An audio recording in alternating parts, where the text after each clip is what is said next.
రేపో మాపో మన రేవంత్ రెడ్డి గారు ఉపన్యాసం వచ్చి లేదా రాహుల్ గాంధీ ఉపన్యాసం వచ్చి పాకిస్తాన్ అణుబాంబులు తయారు చేస్తుంటే భారతదేశం చూస్తా కూర్చుంది అన్నటువంటిది.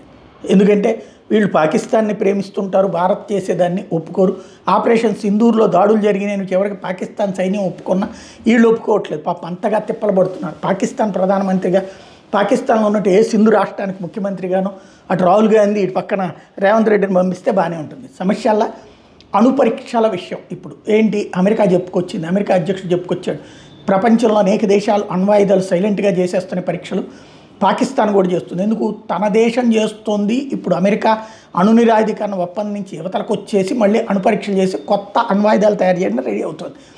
ఆ విషయాన్ని చెప్పడం కోసం, దాన్ని సమర్థించుకోవడం కోసం ఈ వ్యాఖ్యలు చేయగానే ఇంకేముంది, భారతదేశం వెనకబడిపోయింది అన్నటువంటిది. అసలు పాకిస్తాన్ దగ్గర అణుబాంబులు ఉన్నాయా? అది ఉంటే ఇన్నిసార్లు ఇదివరకు కాంగ్రెస్ వాళ్ళు ఎప్పుడు యుద్ధం చేయమన్నా సరే ఆడి దగ్గర అణుబాంబులోనే ఆడి దగ్గర అణుబాంబులోనే బెదిరించి వచ్చేవాళ్ళు.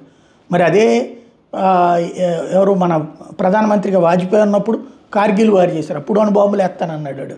అట్లాగే నరేంద్ర మోడీ వచ్చాక 3 సార్లు అటాక్ చేసాం, సర్జికల్ స్ట్రైక్స్ 1, సర్జికల్ స్ట్రైక్స్ 2, అలాగే మొన్న ఆపరేషన్ సింధూర్. అణ్వాయుధాలు తీస్తానన్నాడు, ఏమైనా తీసాడా, ఏమైనా బీకాడా? అయినా వాడి దగ్గర అణ్వాయుధాలు అంటే మన దగ్గర ఏమన్నా అష్టజమ్మ ఆడుకోవడానికి గోలిబెళ్లలోనూ లేకపోతే కనుక చెత్త పిక్కలు ఉన్నాయా?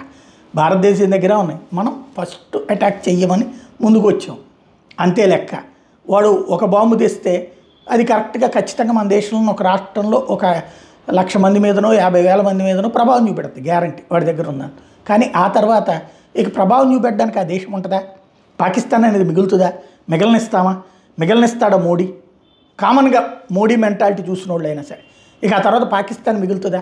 అది కూడా ఆలోచించాలి కదా.